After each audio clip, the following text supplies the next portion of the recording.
Assalomu alaykum o'quvchilar. Ikkinchi qism olimpiada kitobini demak 1-birinchi mashg'uloti hisoblashlar, ya'ni kombinatorika haqida gaplashamiz. Kombinatorikada qo'shish, ko'paytirish qoidalarini bilamiz albatta. Bugun ba'zi bir qoidalarni eslatib o'tmoqchiman. Dastlab bu qoida haqida gaplashaylik. Hozircha o'rin almashtirish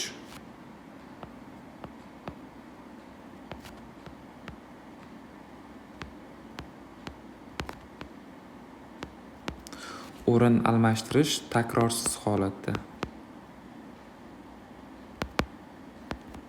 Takrorsiz demak, deylik bizda A to'plam bor. Buni elementlari bo'lsin A1, A2, A3 va hokazo. Deylik n ta elementdan iborat bo'lgan to'plam berilgan bizga. Mana shu to'plamning A to'plamning elementlarini o'rnini almashtirib necha xil kombinatsiya hosil qilsak bo'ladi. Demak, e'tibor qaratishlaring kerak. O'rin almashtirishda berilgan elementlarning hammasi 100% kombinatsiyada qatnashishi shart. Tushunarlimi? O'rin almashtirishda yana ham bir soddaroq ko'rinishda qaraydigan bo'lsak, qaranglar, elementlar soniga moslab katakchalar chizib olishimiz kerak. Va bu katakchalarga o'sha mos keladigan elementlarning kombinatsiyalarini joylashtirib chiqamiz. Masalan, deylik A to'plamning 8 ta elementi bor. Demak, elementlar bir-biridan farqli bo'lishi kerak. Demak, eng oson usul metodni o'rgatsam sizlarga, mana 8 ta katakcha chizib olamiz.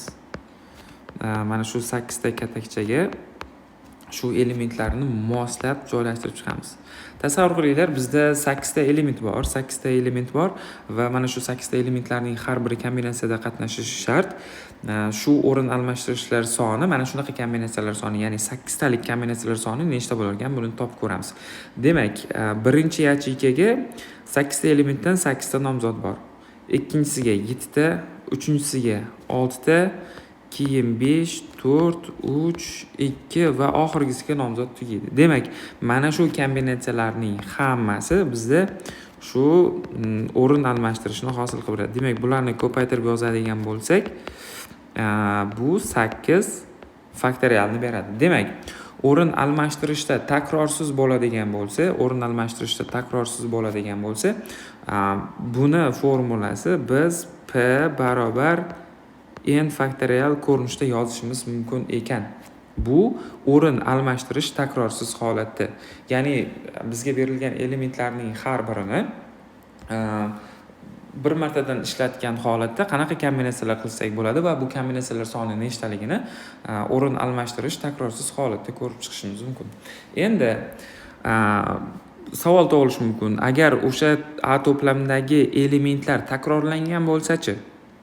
O'sha takrorlangan elementlarni ham shu n faktorial formulaga qo'yib yuborsak bo'ladimi, yo'qmi? Bu savolga quyidagicha javob beramiz. Demak, o'rin almashtirish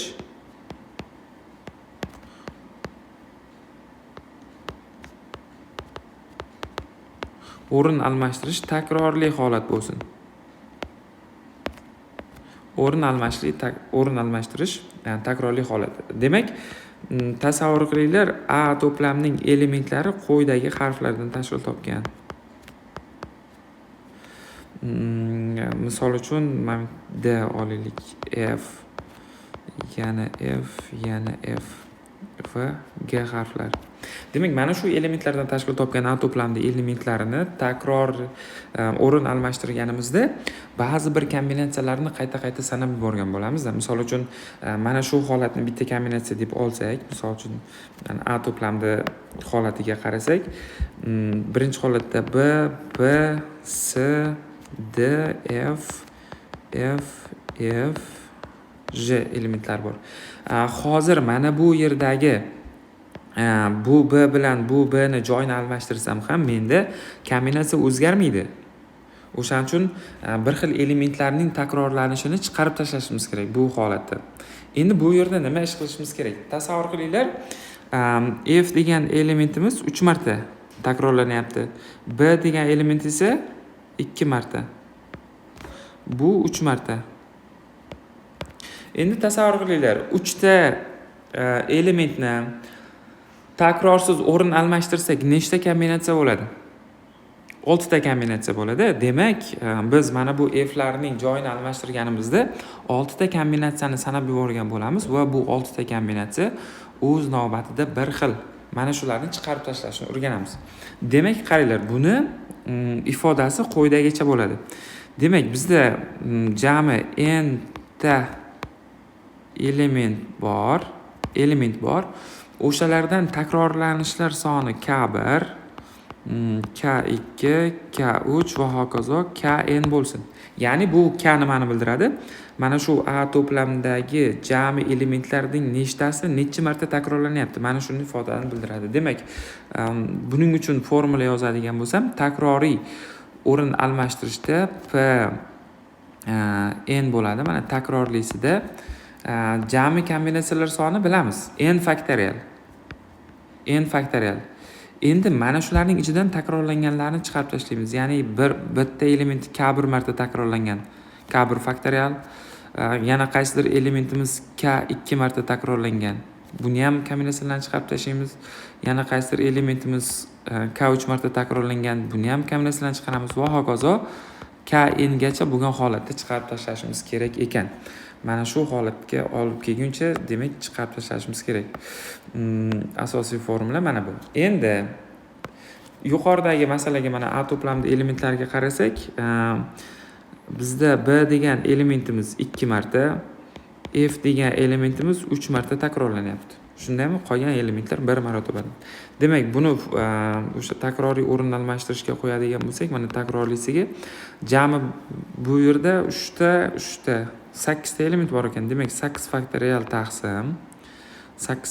taqsim B 2 marta takrorlangani uchun 2 faktorial ko'paygan F 3 marta takrorlangani uchun 3 faktorial qilamiz. Demak, bu yerda 3 faktorialni qisqartirib yuborsak, bizda 4 ko'paygan 5 ko'paygan 6 ko'paygan 7 ko'paygan 8, mahrajda esa 2 faktorial 4 degani 4 larni qisqartirib tursak 30, 240 ko'paygan 7, 1400, 1680 ta. 1680 ta element, ya'ni 1680 ta kombinatsiya bo'lar ekan.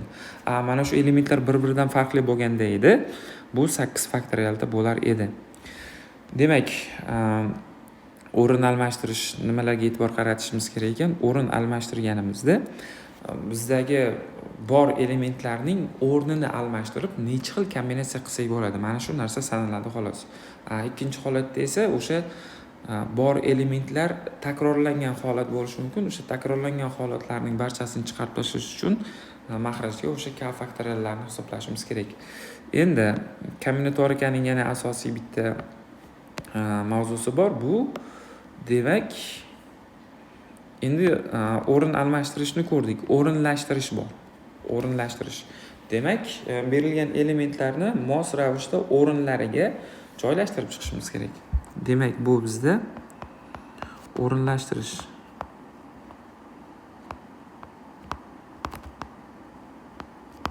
O'rinlashtirishning ham takrorlisi, takrorsizi bor. Demak, mana shu narsalarni ko'rib chiqishimiz kerak. Tasavvur qilinglar, o'rinlashtirishda o'rin almashtirishdan ajratishning eng oson yo'li o'rinlashtirishda tanlayotgan elementlarning joylashadigan o'rni ahamiyatga ega bo'ladi. Buni masalalarda tezda payqash qiyin emas. Masalan, aytadi, sinfda 24 ta o'quvchi bor. Mana shundan guruh sardori, tozalik sardori, ekologiya sardorini tanlab olishimiz kerak dedi. Demak, guruh sardori, tozalik bo'yicha sardor yoki ekologiya bo'yicha sardorlarning o'rni ahamiyatga ega. O'shaning uchun ham bu yerda o'rinlashtirish bo'ladi. O'rin almashtirishdan farqi element tanlanayotgan elementlarning o'rni ahamiyatga ega bo'lsa, demak o'rinlashtirish bo'lar ekan. Buni misolda tushuntirganim qulayroq. Tasavvur qilinglar, sinfda misol uchun deylik, 10A sinfda 24 ta o'quvchi bor. Shunda birinchisiga sinf sardorini tanlaylik. Sinf sardori. Ikkinchi o'rinda misol uchun deylik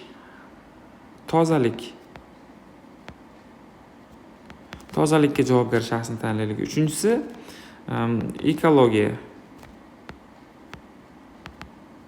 ekologiya bo'yicha sardor, tozalik bo'yicha sardor. Mana shu holatlarni tanlaylik. Endi tasavvur qilinglar, 24 ta o'quvchi bor. Mana shu 3 ta o'ringa da'vogar, bizda 24 ta o'quvchi bor. Demak, birinchi o'ringa sinf sardori sifatida bizda nechta element bor? Tanlashimiz mumkin bo'lgan. Albatta 24 ta. Tozalikka esa endi bittasi sinf sardori nomzodiga chiqib ketsa, tozalikka 23 tasi qoladi. 23 tasi qoladi. Ekologiyaga esa 22 tasi qoladi. Umumiy hisobda jami kombinatsiyalarning summasi 24 ko'paygan 23 ko'paygan 22 ta bo'lar ekan. Mana shuncha kombinatsiya qilsak bo'lar ekan. Buni ifoda sifatida mana bunaqa tartibda yodlab qolishlaring kerak. Ya'ni n ta elementdan k tasini shunaqa o'rinlashtirayotgan bo'lsak, takrorsiz holatda, bu yerga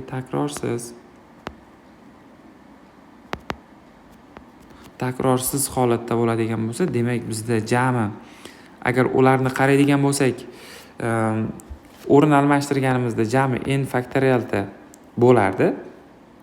Endi o'shalardan o'rnim ahamiyatga ega bo'lganligi uchun mahrajda mana bu ayirma bo'lishi kerak. n minus k faktorial.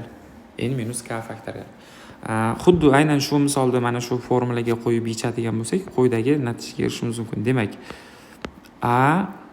bizda 24 ta o'quvchidan 3 tasi tanlashimiz kerak. 24 tadan 3 tasini. Demak, suratda 24 faktorial, mahrajda esa 24 ayrilgan 3 faktorial barobar. Suratda 24 faktorial, mahrajda esa 21 faktorial. Buni 21 gacha qisqarib ketsa, suratda 22 ko'paygan 23 ko'paygan 24 bo'ladi. 22, 23, 24 bo'lar ekan. Demak, formulamiz mana shunaqa holatga kelar ekan. Demak, formulalarni hozir raqamlab chiqamiz. Asosiy formulamiz deylik. Birinchi formula, bu ikkinchi formula va hozir yozganimiz uchinchi formula. Uchinchi formula bo'lsin. Endi o'rin almashtirish takrorli bo'lsa-chi, o'rinlashtirish takrorli bo'lsa, o'sha berilgan elementlarni bitta joyga qayta saylashimiz mumkin ekan. Demak, o'rinlashtirish deylik takrorli holatda. O'rinlashtirish takrorli holatda bo'lsa, biz shunchaki mana bunaqa qilishimiz mumkin. Ya'ni tasavvur qilinglar, sinf sardori bo'lgan odam tozalik sardori ham bo'lishi mumkin, ekologiya sardori ham bo'lishi mumkin. Bunaqa holatda demak o'sha 10A sinfdagi 24 ta o'quvchidan 3 ta joyga o'sha odamni saralab olishimiz kerak. Demak, bunga 24 ta nomzod bo'ladi. Endi sinf sardori bo'lgan tozalik sardori bo'lishi ham mumkin bo'lsa, demak, mana bu joyda ham yana 24 ta kombinatsiya. Undan keyingisi ham 24 ta ko'rib turibsizlarki, 3 ta joyga 24 tadan 24 ning 3-darajasi bo'ladi. Demak, formula sifatida yozadigan bo'lsak buni, a formula n tadan k takrorlida, bu n ning k-inchi darajasi bo'lar ekan. Hammaga tushunarlimi? Endi bugungi darsimizda eng asosiy mavzulardan biri bu guruhlashni ko'rib o'tamiz.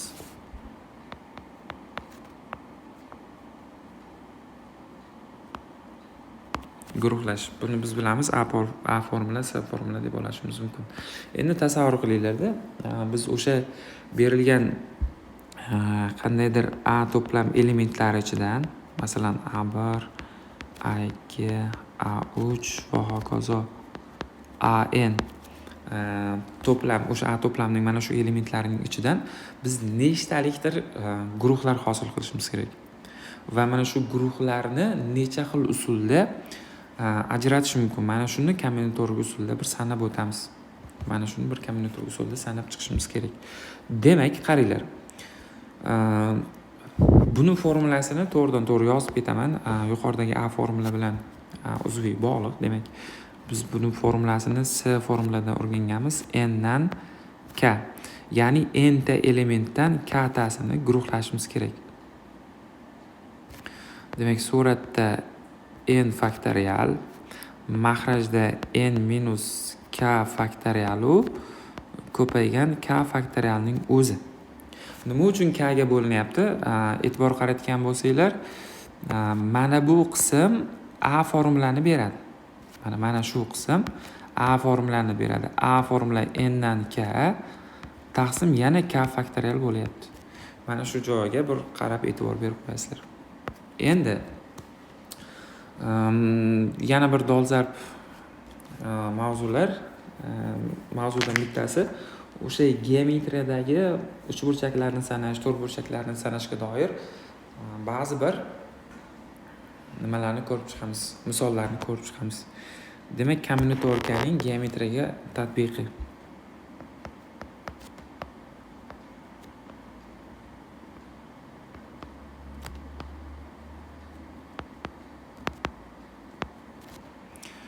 Kombinatorikaning geometriyaga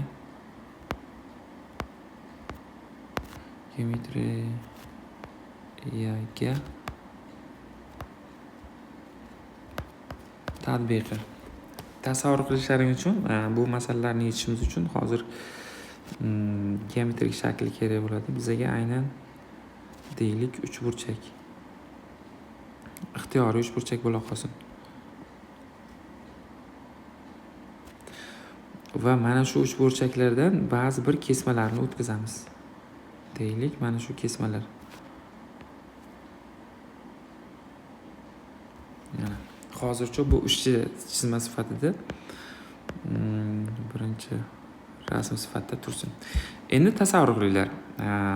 Ikkita parallel to'g'ri o'tkazaylik. Mana birinchisi parallel deb tasavvur qilinglar shularni. Bu ikkinchi parallel to'g'ri chiziq. Kelinglar, yuqoridagi A degan chizig'imizdan bitta nuqta olaylik.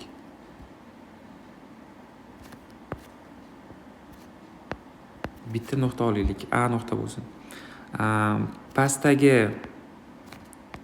B chizig'imizdan esa 3 ta nuqta olamiz. B, S hamda D.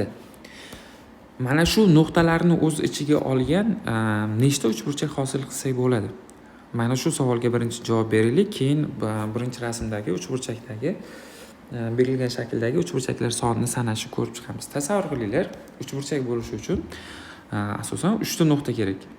Uchala uchini berish uchun 3 ta nuqta kerak va mana shu yuqorida turgan A nuqtani uchburchakning asosiy nuqtasi sifatida qarashimiz kerak. Endi bizga vaziyat qoladi. Uchburchakning bitta uchi ma'lum. Uni A deb olamiz. Endi biz mana bu pastdagi B, C, D nuqtalardan 3 tasidan 2 tasini tanlab olishimiz kerak. A bilan qo'shilib uchburchak hosil qilishimiz uchun. Demak, buning ifodasi quyidagicha bo'ladi. Ya'ni S formula pastdagi 3 ta nuqtadan 2 tasini nechta xil usulda tanlasak, yuqoridagi A bilan o'shancha uchburchakni hosil qiladi. Buning ifodasi quyidagicha. Demak, 3 faktorial taqsim 3 ayrilgan 2 faktorial ko'paygan 2 faktorial barobar 3 faktorial mahrajda 1 faktorialu 2 faktorial bo'lsa, buni qisqartirib yuborsanglar 3 bo'ladi. Demak, mana bu berilgan shaklda 3 dona uchburchak mavjud ekan. 3 dona uchburchak mavjud ekan. Bu uchburchaklar qaysi desanglar, mana bitta, mana bunisi ikkita, o'zi bilan 3 ta. Endi mana shu guruhlashimizda yuqoridagi birinchi rasmga tatbiqini ko'raylik bir. Buni yana bir chiziqlar bilan boyitib olamiz. Pastdagi nuqtalarni belgilayman. 2 ta, 3 ta, 4 ta, 5 ta. yuqoridagini asosiy nuqta deb olamiz mana. A, B, C, D, E hamda F. Pastki asosda A bilan birgalikda uchburchak hosil qilishimiz uchun ikkita nuqta kerak. Ikkita nuqta. Va o'sha ikkita nuqtani 5 ta nuqtaning ichidan tanlab olishimiz kerak. Chunki pastda B, C, D, E, F degan 5 ta nuqtamiz turibdi. Mana shu 5 taning ichidan demak tanlab olishimiz kerak. Bu faqat deylik, mana bu uchburchak uchun o'rinli bu. Ya'ni qaysi uchburchak deyishlaring mumkin. Bu mana bu ko'kda ajratib ko'rsatayotgan uchburchagimiz uchun o'rinli. Hali ichlarini sanamaymiz. Demak, qanaqa bo'lar ekan u? C formula jami 5 tadan ikkitasini saralab olsak, ya'ni guruhlasak, yuqoridagi A nuqta bilan uchburchak hosil qiladi. Buni ifodasi demak 5 faktorial mahrajda 5 ayrilgan 2 faktorial yana 2 faktorial. Bu esa 5 faktorial ayirsak 3 faktorial ko'paygan 2 faktorial. Buni 3 qisqarib ketsa 4 ko'paygan 5, mahrajda esa 4, demak jami 5 bo'lar ekan. 2 faktorial degani 5 degani. Demak 5 ta. Bu A, B, C uchburchak uchun 5 ta. A, B, C uchburchak uchun, ya'ni uchburchak A, B, C uchun bu yerda 5 ta.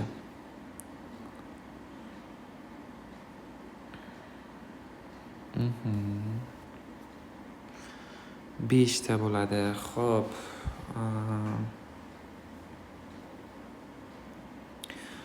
Endi yuqorisidagini hisoblasak, har bir holatda qarab chiqadigan bo'lsak, nima bo'ladi endi? Mana bu har bitta gorizontal chiziqqa e'tibor beringlar va har bitta uchburchakda ham 5 tadan bo'ladigan bo'lsa, jamisi 3 ga ko'paytirishimiz kerak. Buni 3 ga ko'paytirsak, demak 15 ta uchburchak bor ekan. Mana bu yerda 15 ta uchburchak bor. Mana bu yerda biroz yanglishib ketibman. 2 faktorial. Demak 2 faktorialimiz 2 bo'ladi. Bu suratda 20, mahrajda 2, 10. Demak, abs uchburchagimizda 10 ta bo'ladigan bo'lsa va mana shu endi gorizontal chiziqlarni sanaymiz. 1 ta, 2 ta, 3 ta. Mana shuni 3 ga ko'paytirib qo'ysak, berilgan shakldagi jami uchburchaklarni hisoblagan bo'lamiz. Demak, tushunarli. Demak, endi to'rtburchaklarni sanashga o'taylik. To'rtburchaklarni uchburchaklarni sanash tushunarli bo'lgan bo'lsa, to'rtburchaklarga o'tamiz. Kelinglar, mana bunaqa holatda yozamiz buni.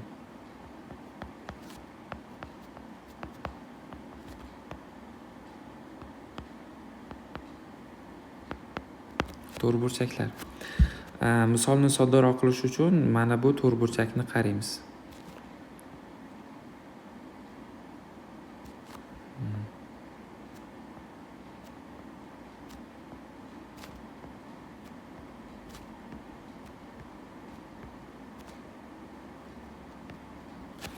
Demak, bu to'rtburchagimiz 1 ga 8 holatda bo'ldi. Mana shu yerda nechta to'rtburchak bor va bitta narsani e'tibor qaratishlarini so'radim. Qaranglar. Biz xohlagan kvadratni, tomonlar uzunliklari farqli bo'lgan ixtiyoriy kvadratni to'rtburchak yoki to'rtburchak deyishimiz mumkin, lekin barcha to'rtburchaklarni ham kvadrat deya olmaymiz. Mana shu joyda masala shartida so'ralayotgan narsa nima bo'lsa, o'sha joyga e'tibor qaratishimiz kerak. Demak, biz kvadratni to'rtburchakka sanashimiz mumkin, lekin barcha to'rtburchaklarni kvadrat deya olmaymiz. Faqatgina ularning ichida tomonlari teng bo'lganlarini kvadratga sanashimiz mumkin. Endi to'rtburchaklarni sanashimizda qanaqa yo'l tutishimiz kerak? Misol uchun, bu to'rtburchaklarda mana bunaqa holat bo'ladi. Tasavvur qilinglar, to'rtburchakning o'lchamlarini bir holatda yozsak. 1 ga 1 holatda bu 8 ta bor. 8 ta. Endi 1 2 bo'lganlari nechta ichida?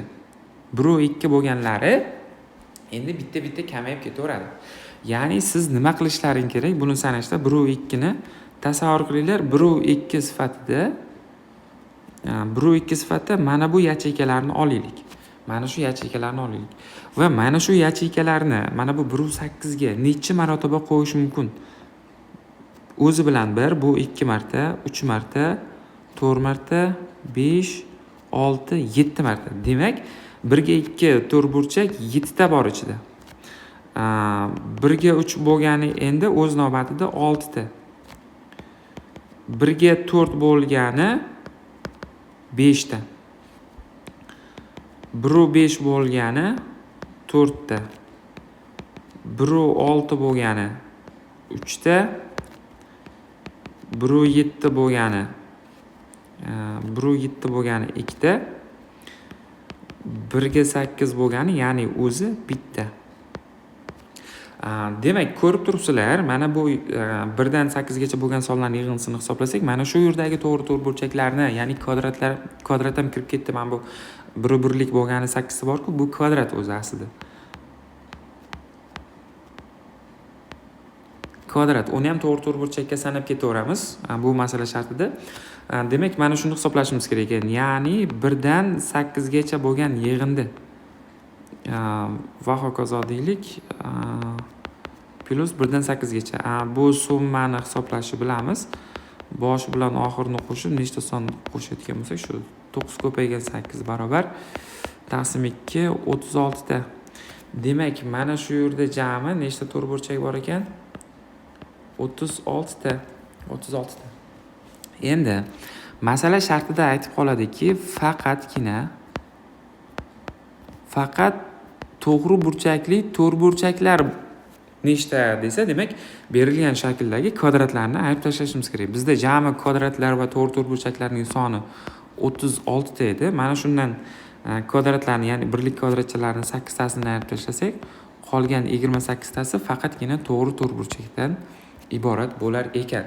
Endi mana shu to'g'ri to'rtburchakni bo'yiga ham, eniga ham ko'paytirib misolni yechishga harakat qilamiz. Bu qanaqa tartibda bo'ladi? Tasavvur qilinglar. Bu ikkinchi masala bo'la qolsin. Tasavvur qilinglar, mana bunaqa to'rtburchak bor bizda. Bu yoq 1, 2, 3, 4, 5, 6, 7 ga deylik, mana 3 bo'la qolsin. 7 ga 3. 7 ga 3. Buni hozir katakchalarga ajratib chiqamiz. 1, 2, 3, 4. Demak, bu 3 ga 7 katakchalar bo'ldi. Mana shu yerdagi barcha to'g'ri to'rtburchaklar, demak, A shartni qo'yamiz. Barcha to'g'ri burchakli to'rtburchaklar B shartida faqat kvadratlar, C shartida faqat to'g'ri burchakli to'rtburchaklarni sanaymiz. Barcha holatga to'g'ri burchakli to'rtburchaklar va kvadratlar yig'indisi ketadi. Barcha to'g'ri to'rtburchaklarni sanaymiz. Uni quyidagicha sanab chiqishimiz mumkin-da. Tasavvur qilinglar. Bu holatda dastlab 1 va 1ni hisoblaylik. Undan ham yaxshisi, men bitta usulni o'rgataman hozir sizlarga. Mana shuni hisoblaysizlar. To'g'ri to'rtburchak bo'lishi uchun, shakl to'g'ri to'rtburchak bo'lishi uchun vertikaldan ikkita chiziq, gorizontaldan ikkita chiziq bo'lishi kerak. Nima uchun vertikal ikkita, gorizontal ikkita desanglar, ixtiyoriy to'g'ri to'rtburchakda xoh u kvadrat, xoh to'g'ri bo'lsin, vertikal chiziqlar ikkita, gorizontal chiziqlar ham ikkita. Mana qorada yozganim gorizontal tomonlari, demak, tepa past qismini yopib turadi. Qizilda belgilaganimiz esa o'ng va chap qism, ya'ni vertikal qismlarni ajratib turadi. Endi biz kombinatorikaning geometriyaga tatbiqini ko'rib chiqamiz. Juda ham go'zal bog'lanish paydo bo'ladi.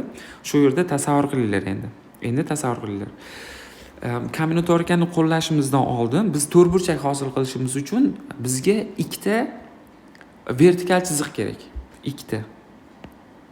Ikkita vertikaliga. Berilgan shaklda vertikal chiziqlarni sanaymiz. Berilgan shakldagi vertikal chiziqlarni sanaymiz.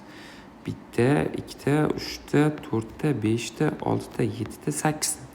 Demak, biz ikkita vertikal chiziqni 8 ta vertikal chiziqning ichidan tanlashimiz kerak ekan. To'g'rimi shunday? Bu vertikaliga bo'ldi.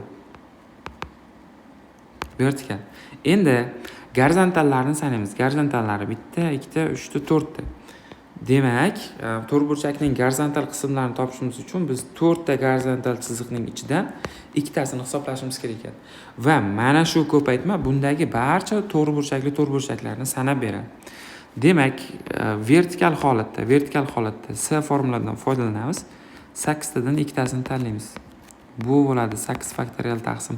Hisoblashni osonlashtiramiz. Endi 8 dan 2 ni ayrsam 6 faktorial, yana 2 faktorialni o'zi 6 faktoriallar qisqarib ketsa, 7 ko'paygan 8 taqsim 2 56 bo'lsa 28 ta.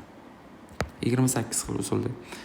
Endi gorizontal chiziqlarni demak S 4 tadan ikkitasini tanlasak, 4 faktorial taqsim 2 faktorial u 2 faktorial 4 bo'ladi. 4 ketsa 6 ta.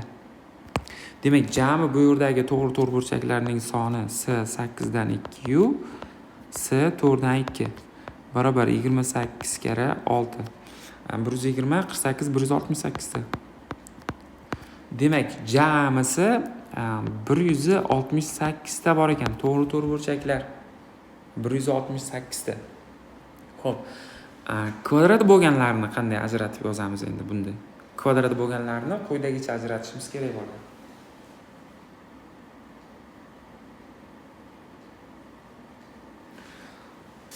Kvadratni ajratishni hozir qarab o'tamiz.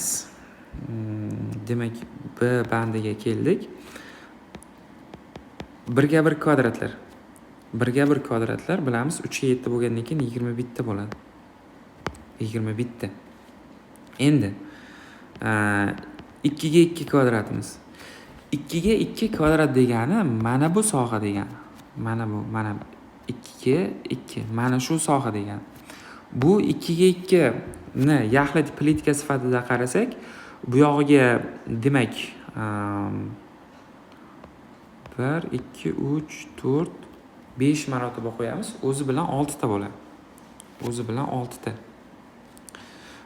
Demak, 6 kara bu yog'iga esa 2 marotaba. 2 ta. 12 ta. 12 ta holatda bo'ladi. Endi 3 ga 3 kvadratimiz. 3 ga 3 kvadratimiz o'zi gorizontal chiziqlarimiz 3 ta bo'lganligi uchun uni pastga 1 marotaba qo'ya olamiz. Bu yog'iga 5 marta qo'ya olamiz. Demak, 5 ta. Bu yerdagi jami kvadratlarning soni 17 ta ekan. 17 ta.